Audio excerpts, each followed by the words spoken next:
I'm Kevin Bolton with Wabos Assessment and Kale Green. This came to you both look after Cremona. He had mentioned something about maybe an MLA being here. And then I thought we'd have to turf half our presentation because then we can't blame the provincial government. I was here, it was great to find out he was an MP. And as someone who lives in Clearwater County, he's also my MP. So that the first I've ever got to see him too. So that was great. But so yeah, Karen had invited us to come and just free assessment notices going out. Just to give a little bit of a chat, I guess, and bit of a description on how assessments are prepared. In Alberta, there's a lot of different, I guess, rumors or misunderstandings about how assessments are prepared, and so Karen had mentioned that the notices are going to come out here later this week, and so when you receive your notice, that value is going to be based on July 1 of 2025, and the sales that go into that valuation date are between July 1 of 2022 and June 30th of 2025. So when you're getting your notice, some of the sales are essentially 4 years, you know, from when we're talking. So we'll, I just wanted to start off with that a little bit before we get in. We do explain a little bit into time adjustments and how resales and other sales are used in terms of being able to time adjust older sales so you can use them going forward. So I guess we can get into a little bit. And by the end of this, you're going to say you took out a little bit. We did take out some. So just wanted to go into what an assessor is and what we do. And basically, we're employed by the municipality, and we prepare assessments in accordance with the MGA provincial regulations. So for those that were around in 1995, the province went with the new Municipal Government Act, and so what happened before that date, assessment was under an authority, so all assessors worked for the provincial government, and then the province decided to privatize, and then a lot of different companies formed from that. So our company, Wabos Assessment, was formed in 1995 by 4 gentlemen that are all now retired from the business, and so they you know, I guess there's a little bit of a difference when you working for the working for the province, and then all of a sudden you're like, okay, well, now it's time to go find municipalities and everything. So a little bit about that. The designated assessor is an appointed position which must be appointed by bylaw by council, and so the appointed assessor is myself. And we have to have the qualifications to do that, which is you have to have an AMAA, an Alberta Municipal Assessor of Alberta, or you need an AACI, an appraiser, for instance, with the Appraisal Institute of Canada. So just a few of the things. So I'm just I'm balancing on my mid with my glasses here between am I gonna need them or not here? So might go off that, but so property assessments are the basis to distribute municipalities' tax budget in a fair and equitable manner. Now, this is, and while we do this in a portion, when you get your assessment notice and you get your values, that's what we do. When the taxation comes out, that is a portion of that, and then your decisions from budget have to do with your portion of the mill rate that goes and is combined with our assessment. And then a large portion as well is the province's education tax, which we as a municipality requisitioned, basically sent a bill from the province for how much to collect for education tax, and then that's all sent up to the province, so. So assessment basically is a process of assigning a dollar value to each property for the purposes of taxation.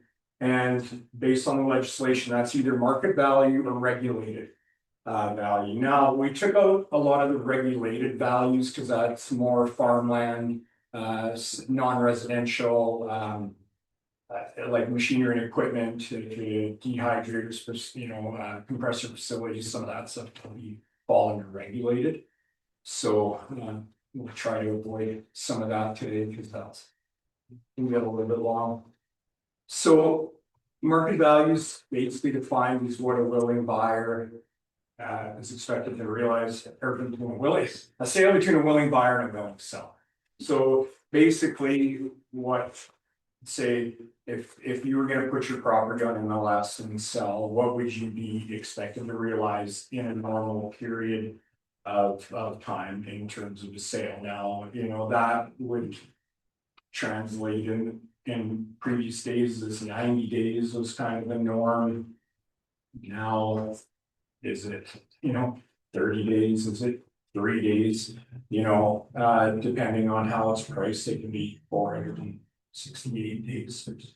There's some, so basically in that we define the property as a parcel of land and improvement, or a parcel of land with improvement on it. So that would be your land and your house and various buildings. So the improvement, and a lot of questions we get from people are, how can my taxes or my assessment increase? I haven't improved my property in years. And basically the improvement is the home. So it's not that anybody's done an improvement to the property in that, previous tax year. It's the combination. So basically what is assessed, and we'll get into that, is, so here goes a little bit more in depth of the property land improvements. So the definition then of improvements gets into structures, anything attached to a structure, designated manufactured homes, and we'll talk a little bit of M&Es more regulated than not, but it can be, you can see it in a commercial property that has, if it's changing a process, changing a use, so if you had a metal fabrication shop and had some plasma cutters and different things like that for sales, some of that can fall into machinery. The definition of structure. So, and I'm sure a lot have heard before, and I've heard it for many years. When we say how many years have we been doing this? But they, I've heard structure. It's built on skids. So it's not assessment. And when you get into the regulations, it's under structures, it's defined as in, above, over, underground. So even CCANs are accessible, skidded buildings are accessible. Usually it's kind of, people would say sheds, and we would say, well, larger sheds can be accessible if it would be kind of, if they'd stay without, without a special mention in a sale. So usually if something's under, say, what you would have in your bylaw, if say you're required to get a permit if say the building's over 102 square feet, well, then I would say, okay, a 10 by 10 is under that, so we wouldn't worry about a 10 by 10 shed. So basically in residential, which is the majority of what we'll talk about, detached single family dwellings, semi-detached dwellings, condominium units, apartments, and lots suitable for single family dwellings. So that's what falls under residential assessment. Now, non-residential assessment would be our commercial, industrial, multifamily falls under that, land not suitable for non-residential buildings, and purpose-built church, schools, and gardens. Now, some of those church and schools are all exempt from taxation, but still require a value to be placed on them. So Now we'll get into a bit of how assessments are prepared. So we use, I mentioned MGA and MRAT, which matters relating to assessment taxation and define their standards. So the property has to be based using mass appraisal, be an estimated value of the property in fee simple state, and reflect typical market conditions or similar properties, whether they're sold or not. So mass appraisal then is process for preparing assessments for a group of properties using standard methods and common data for statistical testing. And we'll show you kind of how we go through that here in a little bit. It allows us to value a large number of properties without, obviously not being able to get to every property every year. Not every parcel sells every year. And mass appraisal is used to try to achieve equity in assessments. And it, as I said, the properties that haven't sold in many years, and there'll be lots, that have been held by people for many, many years, but it's the newer sales that fall within those prior 3 years that are involved in the valuation process. So when you say mass assessments, would you break Pomona up into certain sections and there'd be like a grouping of homes that would fall into a certain mass? Yeah, in between different model quality structure types. It's not really large enough to get too much into locational adjustments. So say if you took Sylvan Lake and you have Hewlett and Lakeside, I'm not sure how fit. Maybe if we go Crossfield and we talk about Avery and Ninth Avenue, and then some of the older Athabascas and Saskatchewan streets and stuff, like you can start to break out some areas that are commonly a higher volume of properties that were built at a similar time, similar construction, similar ages, and then the newer construction too. So no doubt about it, small municipalities it's tough because you've got a large group, not a large group, but a large variation of properties that sell. So it is definitely a difficult animal. So the different approaches that are used, a cost market modified method, income, which we would typically see in Corona here, and sales comparison. And that's using properties based on a per unit basis. So you'd see that more appraisal. Our cost modified method. So we would take cost of land, the cost of building, to build your building new, and depreciate that by age. And then there can also be other factors that go into it based on condition of the property as well. So this gives you a little bit of an idea of the way the mass appraisal kind of looks. So with the matters relating to assessment taxation, we need to be in the median standard between 95 and 105 of an assessment to sales ratio. So that's dividing the sale price by the assessment to make sure that they're close enough to meet these standards. And that's ultimately, if we do not fall within these medians, our assessment isn't passed by provincial audit, and the municipality can't send out tax notices.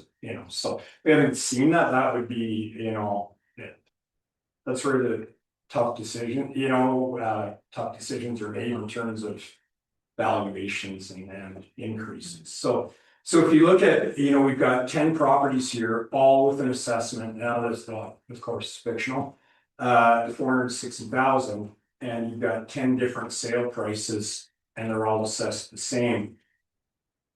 Now you see where we shake out in terms of the median ends up at 100, and you've got those different values of properties and different sales prices, so. This is more of what you see, in smaller municipalities because of numbers of sales. You're gonna have some high, you're gonna have some lower, but it ends up as the median in the middle number. They usually end up, and people are more familiar with the term mean and average, and they're usually fairly close, but they use the median to try to get to a middle number. So in Cremona, so here's your breakdown between residential and non-residential. So obviously that's, quite substantial. The difference between, smaller municipalities and bigger municipalities are usually, in that yellow section. In your non-residential base is where a lot of values picked up. If you say, look at an Airdrie, and well, they're increasing their the residential law. Everybody drives by and sees it's going crazy, but they've also got a lot of non-residential tax base, that's coming out from the cities, and you're starting to see some of that making its way to Cremona as well. And it seems like everybody's kind of, or sort of, Crossfields, things are kind of pushing north. For instance, in a rural municipality, a few years ago when I started out, it would look like this, and I'll say Clearwater because that's where I worked. But it was about the opposite, in terms of like non-residential was roughly about 80% of our assessment base between oil and gas. And we just got our assessment notices last week, and I took a look at it, and now we're 46% residential versus 54% non-res. So it's been a huge swing towards residential as policies have changed, and oil and gas and some of the sectors have kind of started to lose their steam in terms of what's underground and movement and shutdowns of wells in various things. This is where guys in glasses. So anyway, this gives you a little bit of a idea in terms of assessment shifts. So these are assessment codes that we use or between the province and ourselves. It's just. Sorry, yeah. So this is Cremona itself, which shows a year over year. So now you're going to see some difference here, and the overall totals is a bit of that comes from properties that are valued on income or other avenues. So I would ignore just the total. And just between the grand totals and say the assessment code, so 300 would be vacant residential land, and your most common is the 310, which is improved residential. So if you look at the net overall from 2024 to 2025, it's a 6.2% increase in the residential. Now, a lot of times when you see the, negative 6.7% at the top, that's, because the house is, a new house or two or a mobile has gone on to land, and that land then has been amalgamated and is improved now, and then we move into code 310. And then, so similarly, like 500 would be commercial, 510 would be, improved commercial. And so you've got increases in the 4.8, 4.7% in those in commercial. And then that's the majority. Then anything from basically 900 down is all exempt properties, so your schools. Different properties. So now regional trends, and this is where we can get into a little. Just the next. That one? Yeah. So.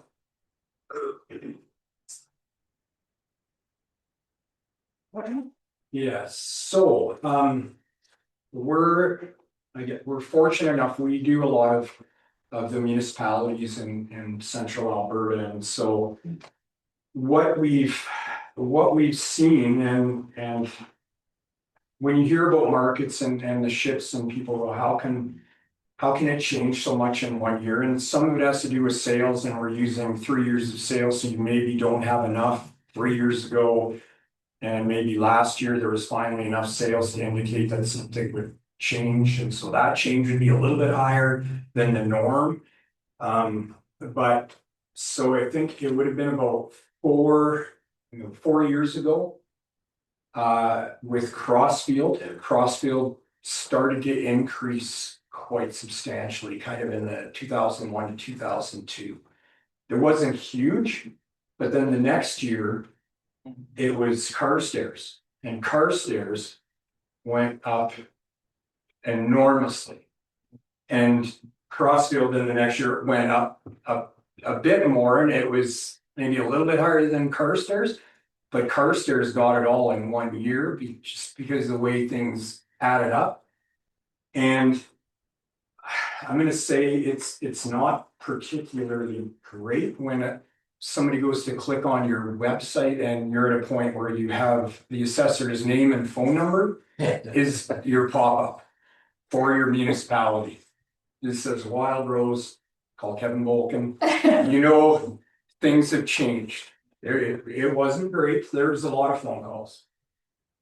So we went from Carstairs, and then Crossfield started to get more. But Carstairs that first year was kind of buffered, or sorry, Crossfield. So it kind of eased that a little bit in. And then as we've gone over time, Didsbury's been increasing, and Olds was always kind of a little bit of an animal to itself, and that market out of Calgary that had always affected your Cochrane's, Airdrie's, Okotoks, which I would say are Calgary bedroom communities. As those values in Calgary started to increase so much, people were starting to go up, okay, well, let's go to Crossfield, let's go to Carstairs. Okay, now prices are starting to get high there. I can go 10 minutes further, I'll go to Didsbury. But what we also saw was last year, huge increases in Drumheller and Irricana. People were driving even out that much further than to try to get lower value properties. And it's lower value in comparison to what's in Calgary, but it's increasing the values in those places as well as people start to pay more. So the Calgary influence has been coming out for probably about 4 years and just moving its way out. And you can kind of see here, Sunday's a little further away. So when you're talking about 21%, Didsbury 31, Crossfield, 40, 41.3. And then a bunch of the smaller villages, now they're on the east side of Highway 2. But around that 30%. So, they really have been increasing too, and it seems to be what people are willing to drive. And Cremona is a very nice community, the mountain views and I know people have been moving here and Sunday's always, kind of like Wolds Bit, it's kind of a bit of a different animal itself. It seems to always be fairly strong. So when you see, 21%, it just kind of would always increase a bit as people were moving into Sundry and whether it's retirement and wanting to be closer to the west. What I see that's impacting those numbers into those towns like that is this is post-COVID, and what's happened is a lot of people were working from home during COVID, and a lot of those companies have not forced people back to work. So people can still stay at their same jobs, but not have to pay the living costs of living in Calgary. So it's more attractive for them to move to communities outside Calgary and still be able to work remotely. Yeah, and if you have to go in one day a week, it's not that hard to drive in for, an hour or something.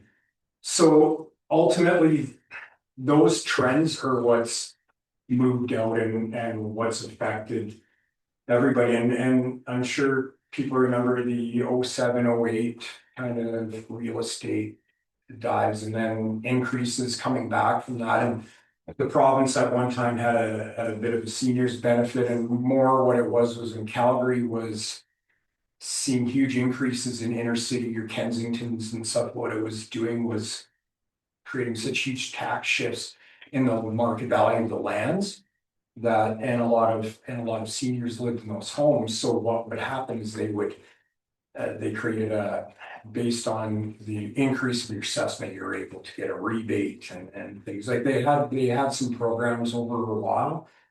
And then they just kind of, fell away and so, we feel for people and one of the biggest comments that we hear, and because it's usually tax related. We don't set the mill rates, but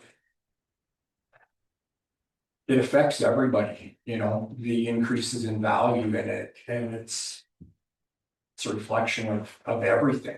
2 bags of groceries is now $200, and it affects everybody, and so it's rambling, but the most common thing I hear is from seniors, and that we're on fixed income, and these increases are hurting. And 100% they are, and not just seniors, but there's a lot of working folks too that are maybe getting a 2% raise. Well, that disappears pretty quickly at $1.56 gas, or a lot of people are hurting right now. So it's tough to see, but it's if whether you look at inflation and costs of everything have gone up, and that is downloaded to everybody through to any municipalities. If you've got to fix a road, that's costing more. Everything's costing more, and taxes are, unfortunately, typically going up, and as assessments go up, and hopefully they can offset themselves somewhat. That when you have increases of 20% and 40% and stuff. It's not typically what people see as an increase in taxes. So when I was talking a little bit about the 3 years, and so you get into time adjustments, and as I mentioned, we're getting back into 2022.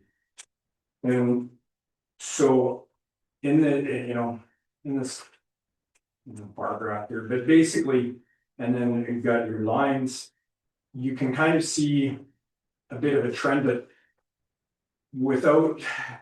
when we can click on those numbers, you can see so each line, a vertical kind of orangey line, they could be 3 sales, 2 sales, 1 sale. So the brown line that you'll see running at a straight angle is a line. It's basically a regression best fit line that the data is saying kind of here's your points, and the assessment kind of falls in here.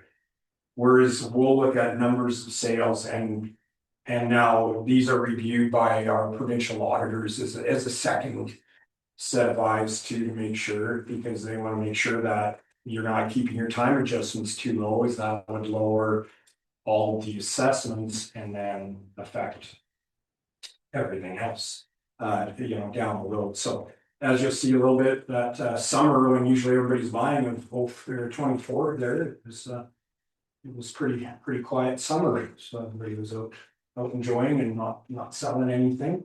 But as you can see, it's fairly stable, and then you start to see, that increase after in September of 24, where things are starting to increase. Now you'll see some like a March and a June of 25, where it could be, 1 sale that's affecting that. So, the analysis is used and reflective of, the number of sales as well.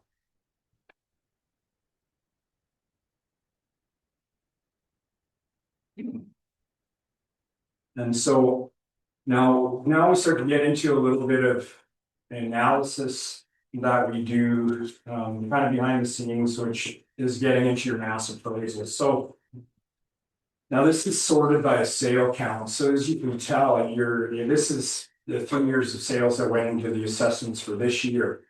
You're looking at 30 sales, right? That come into that, and so when you start to see, so you'll see, say a model 3-4, that would be typically like a, 1970s type home bungalow bi-levels that you would expect to see.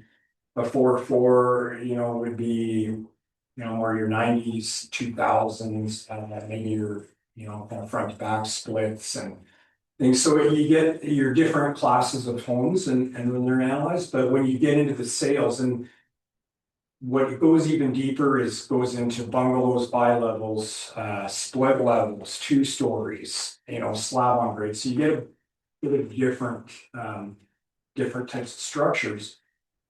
But you have to be very cognizant of the fact that in these, if you don't have enough data for the assessment, like in terms of an area, if you're increasing and that property is appealed, you need to have data to back them up, or else you're going to go to a hearing in he's going to win this battle. It's tough because you need to be able to show why these assessments are the way they are, and part of this is in these ratio studies, and so you'll start to get into some of these that are 89, 91s, those are indicating low assessment to sales ratio still, but there's not enough data to be able to really do too much about that. It will still, and as you saw the overall residential average increase, they still will have gone up some, but there's not enough supportable data to be increasing them, maybe say as much as others. But that also changes in different years. Like some years it's a different type of property that has a bunch of sales, and so your hope is that it averages out over time.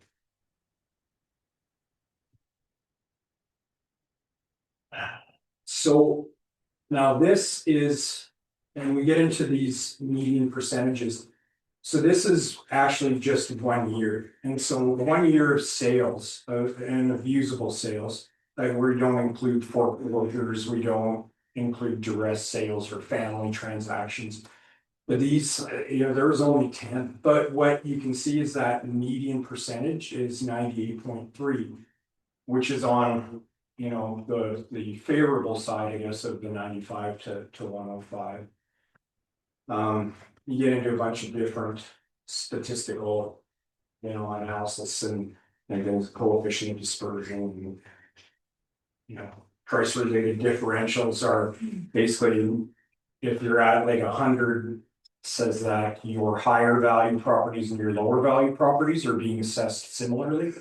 That one isn't being identified or being assessed higher than another. Otherwise, it could be regressive or progressive if a higher value properties were assessed higher than lower. You'd see a price related differential, 97 or lower would indicate that. So the province looks at a lot of different measures, and we have to look at a lot of different measures to ensure that fairness is coming through in the assessment from those sales. So then this is again the 3 years. We showed it a little bit in the sales count, but so we got 33 sales. And our median percentage was 98.1%. So this is essentially what was sent to the province this year. It was a median percentage of 98.1. And you'll see those overall numbers are very similar to basically what we're seeing in the 1 year of analysis of just in 24 to 25. So I believe the next year are what we would call post facto sales, which are these are sales that have occurred since July 1st of 2025 to current. And so what you'll see, there's only been 3 sales. So far, but what you'll see is that median percentage is 91, so what it's saying is that. Those properties are. The properties are selling higher now, you're talking 3 properties, and hopefully there's gonna be a bunch more, cause. You know, obviously, you're gonna drop off maybe another 11 from 22 to 23 for next year. And hopefully, you know, you'll see more sales come in for next year, but what that would indicate, and now it wouldn't take much to change if you get a couple more sales that were maybe. You know, higher ratios to level that out, but what it is showing is that. By a small measure, the market is still going up.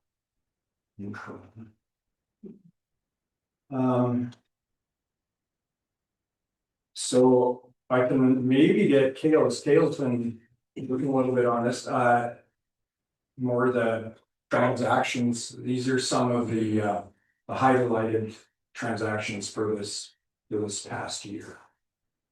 And we can go into. Well, it's different ratios, and if Kale can speak to that, and just step out of. Thank you. So what this is intended to do is just give you a highlighted list of the sales that have occurred within the last year or so. I'll draw your attention, we'll work our way down. The first 2 are just active listings that are in the market right now. We don't use those in our analysis, but it does show the trend as to what the market is asking for properties that are available. Specifically, what it is showing is that the current ratios were low one. So our assessments are falling below the current asking price of those 2 properties. Now, people sometimes don't get what they're asking for, sometimes they get a little bit more, so we always wait until we see those sales actually come through. But what it is showing, and I believe that the previous slide had referenced 3 sales, there is another sale that's currently pending registration and it's been included on there, so you're gonna see 4 post facto sales there on the list. What it is showing there is that all of the sales that have occurred after July 1st of 2025 are showing low assessment to sale ratios, meaning our assessment is lagging behind the sale price, suggesting that in the next year of sales that we're going to add for the next assessment that comes through, we're going to have to be, like Kevin said, hopefully there'll be more transactions that come in, but it's still suggesting that the market is going up. When we look at the sales that have fallen below that, but are within the past year, all except the one that's highlighted as removed, average out to a ratio of 100%. And it kind of goes back to that previous slide we had looked at where there's different sales coming through or at slightly different ratios. But the overall goal is that we're targeting 100% assessment to sale ratio. The specific sale there that has occurred, that's 113. We can get to that on another slide. But here's going to be an example of a resale within the market that we removed. And we'll address that. One important thing that I would like to know, because I've been reviewing most of the sales that have been coming through in Cremona, is that within various areas like Edie Close or Cremona Heights, within the last year and a half in Cremona Heights, our 3 highest sales has been our 3 highest sales in Cremona Heights have been within the last year and a half. Within Edie Close, our 2 highest sales within the last year and a half have been within the last year and a half. And there's other scenarios here where the highest sale that we've seen in the area has been within the last year, showing that the trend is the market is going up and there's activity here.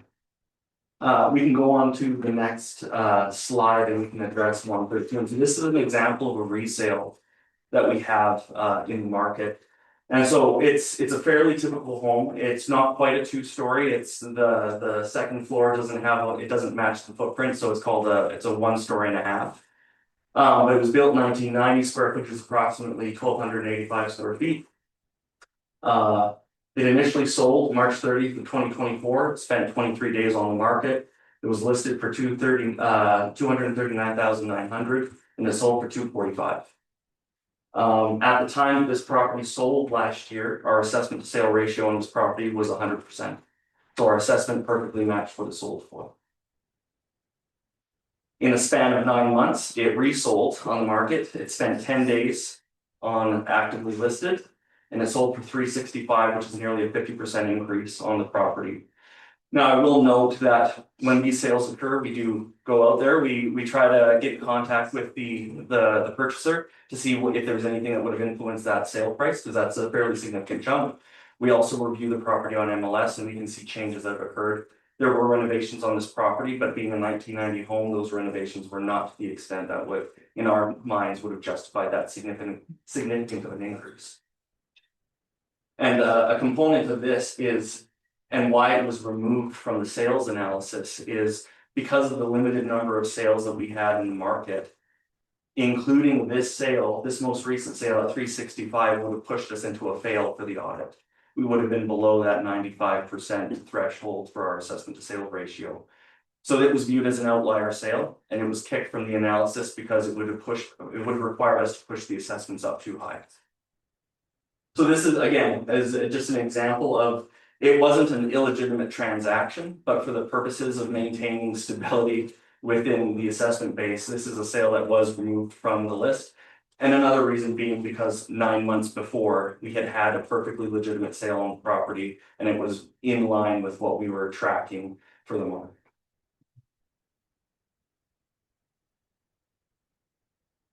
And then this just kind of goes back to the previous slide that I touched on.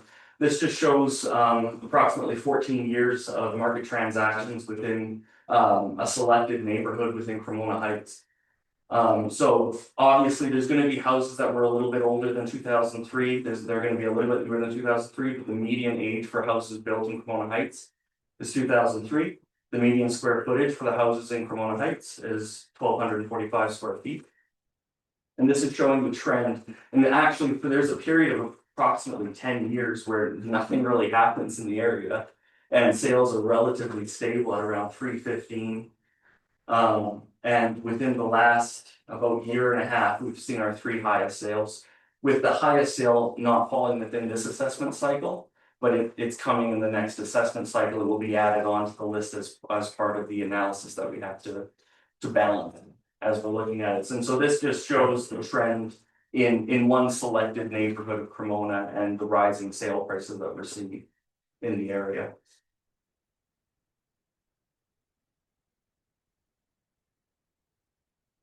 I think that covers most of the specific sales information, so if you want to I can just wrap that section up. So basically, there's just a couple of. Some of the assessment I touched on. You want me to go back? No, you can go ahead. Okay. Very important date, so December 31 is our condition date, so if you were to build a new house this year. And so you're only partially done on December 31st, that's how it'll be assessed for the upcoming year. So if it was half done, it would be assessed at basically half value for the coming year. But the valuation date goes back to July 1st, as I said, and then those sales that predated by 3 years. So those are important dates to know when you're reviewing your assessment. Assessment complaints, so there's a legislative procedure. From when you get your notice, you have 67 days to file your complaint, and then the regional review board would hear the case, and then if there's any decisions, this gets a little past residential where you have 60 days to file for judicial review, and that has to be on a point of law. It's not just, I didn't like that decision and I'm gonna appeal it after the meeting, that the board erred in some manner of law to be able to keep that. And the cost for that for the residential would be astronomical, really. But when we get to this, and what I should mention is the first avenue that we've always worked at is that people call us. So whether they call Karen or Sandy at the town and they get in touch with us, or they give our card and they call us, usually it's our first first avenue is to talk to us, because, you know, if we haven't been in the place, if there's issues, if, you know, we're not, you know, if. The basement flooded 2 years ago, you didn't renovate or you didn't fix it and you're not going to fix it and. Yeah, things like that, right? There's always. I should say always, but you know what, when you come and somebody has a reason that they feel that their property is being overassessed, and that could very well be condition, you rented it out, it's in bad shape, it's, you know, there's a number of things, so then those things can be dealt with. Through changes in the assessment, and we would never want anybody to have to put themselves through a complaint. Process, because it's not great, it's not, you know, it's not easy. You know, for something that can be dealt with. And we really try to work with people and at least to have them understand our condition if we can't. If there's nothing we can do to make an adjustment. And, you know, usually it comes out to a mutual agreement. And, you know, hopefully we'll leave this better friends. But anyway, so anyway, that would be the first thing I would say to anybody is to call the office or call ourselves and talk about your assessment. Go through lots of different. So assessment, audit, and compliance, and this is where the province comes in. And whether they're, you know, the review we get them to do with time adjustments is more just so that they're seeing it when we're working on it, not, you know, once we declared our assessments and then they're looking at it and then they start running, because you think these systems would all work the same, but they'll see something different in their system, and then they'll be like, well, we wanna declare, we think you're too low and we would like you to, you know, submit with higher time adjustments, which essentially means higher assessments. So we like to work with them when we're starting out our analysis process of our sales before we go too far, so then we can kind of come to an agreement that they're seeing what we're seeing. And we don't have to go through any issues in the spring with trying to claw back an assessment or send out a new one after maybe one had been sent. We have had to do that, thank God, so. So anyway, by February 28th, so a few weeks, so we have to make sure everything's loaded in the provincial database. When it goes through, and with when we were talking about the different ratios, the 95 to 105, and there's others, CODs, other factors that have to pass provincial audit standard level 1 before we can declare the audit. So it goes through their system and it's analyzed through the computers. So then it meets everything. It'll pass the first stage, and then we can declare it, and then we can send it to the municipality and start that process. Then from there, the provincial auditors then start getting into step 2, which is they'll analyze sales and get into more data and try to make sure that the assessments are correct, you know, and we're doing their job properly.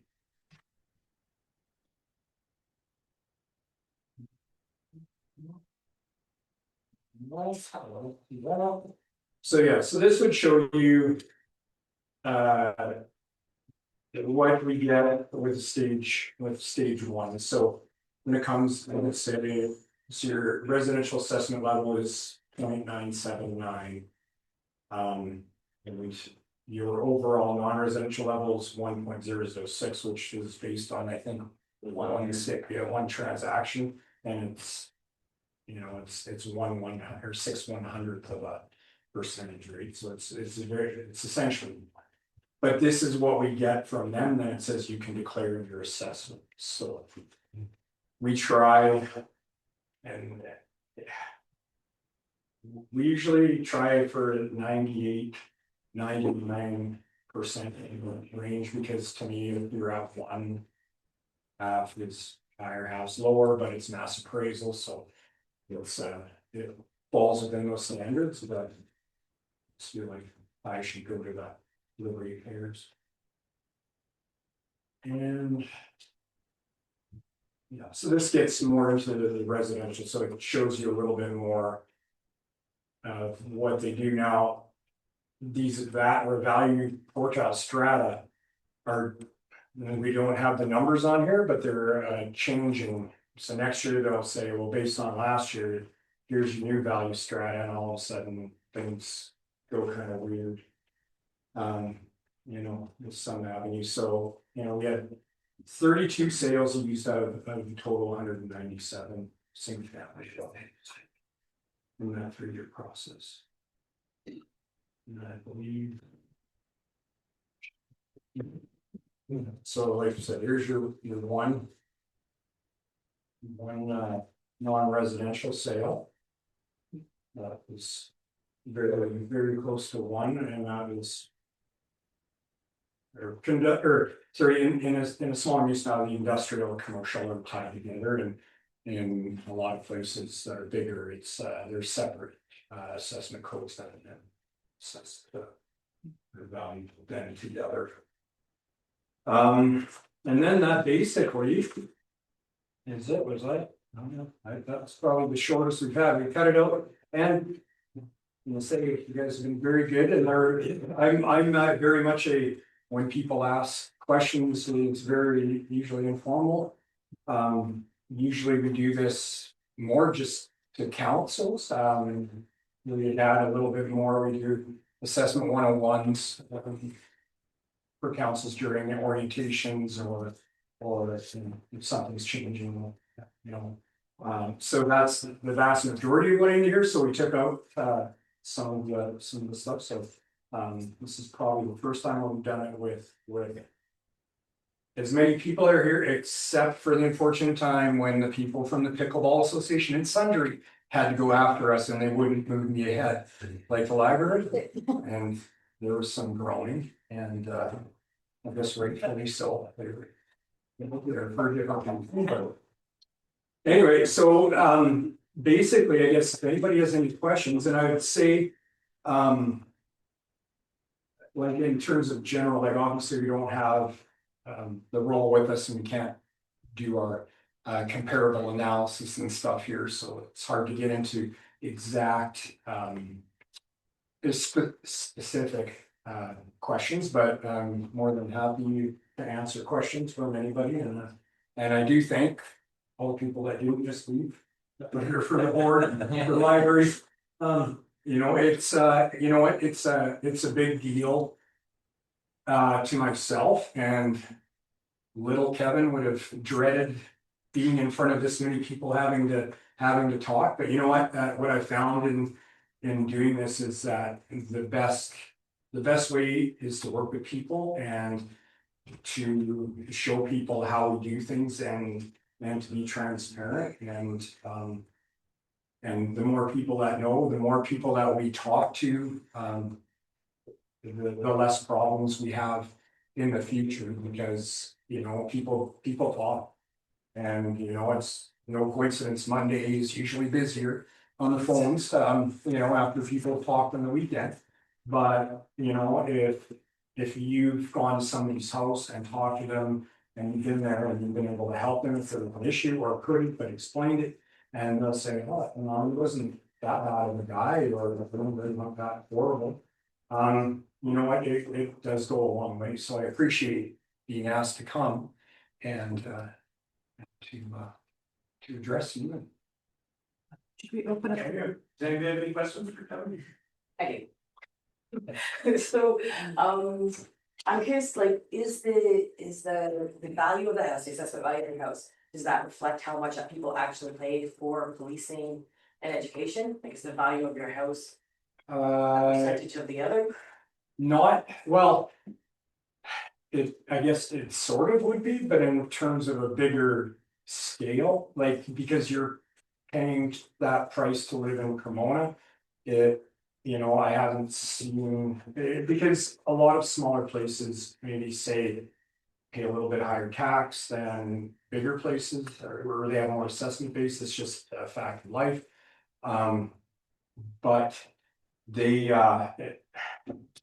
have, totally losing my train of thought here, but it is on a larger sense. Like if your say budget was you're assessed, or your taxes, or like, if somebody looked at it, they said, what, 200,000 and our tax bill is $7,500. Probably people are gonna go elsewhere, right, because, that is too much, it wouldn't be similar to what you would find in simple municipalities, so. It could affect you in that avenue. More so, it's the value, and then all of that is and I can't call the policing requisition, because it's apparently we've been told we can't. But it's the education, policing, any senior foundations, that all goes to the mill rate too, and then joins with what you guys and budget for capital expenditures for everything. So I would say in a macro, what we see sometimes, and it happens here and in other municipalities where you have people that have acreages that are just on the edge of town that have self-service properties. So they're not on town water, they're not on town sewer, but they're still assessed.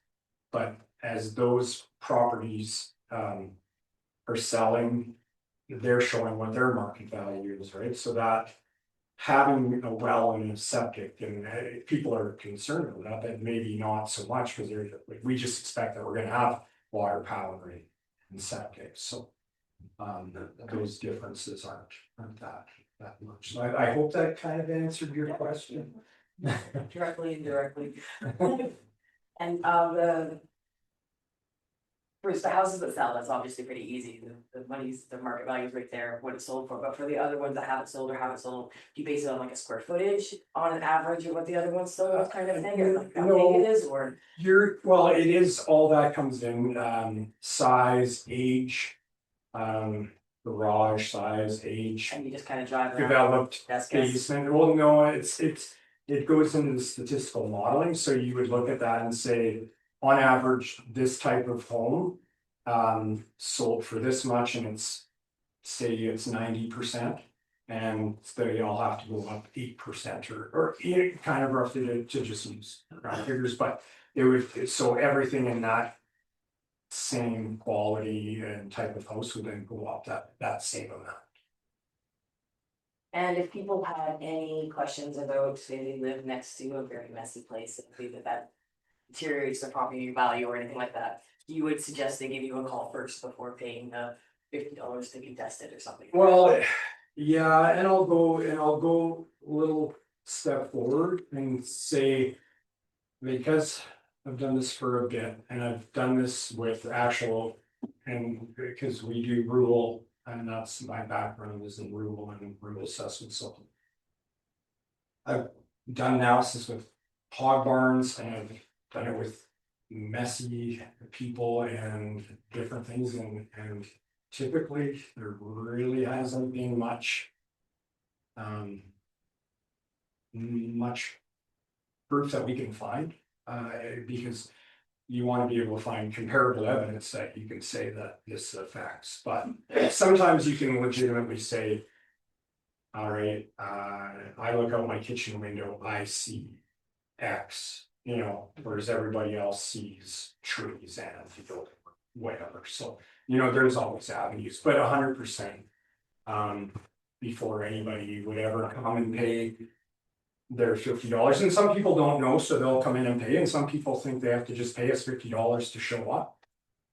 Which is not true, you don't have to pay anything until you actually file an actual appeal, so that could be an in-person visit and through phone call, whatever it is. So yeah, we like to deal with people beforehand, and then if it has to go to that avenue, then it has to go to that avenue. It's definitely an avenue of last resort. Oh, Hey, anybody else? my audience? And like I said, we're more, if you have questions that you want to give us a shout tomorrow or whatever, then too, just, give us a shout then too. Always chat about those, or maybe wait until. We'll get the numbers, get that on. Not like a hockey thing where you 24 hours. You open it and you can't call for 24 hours.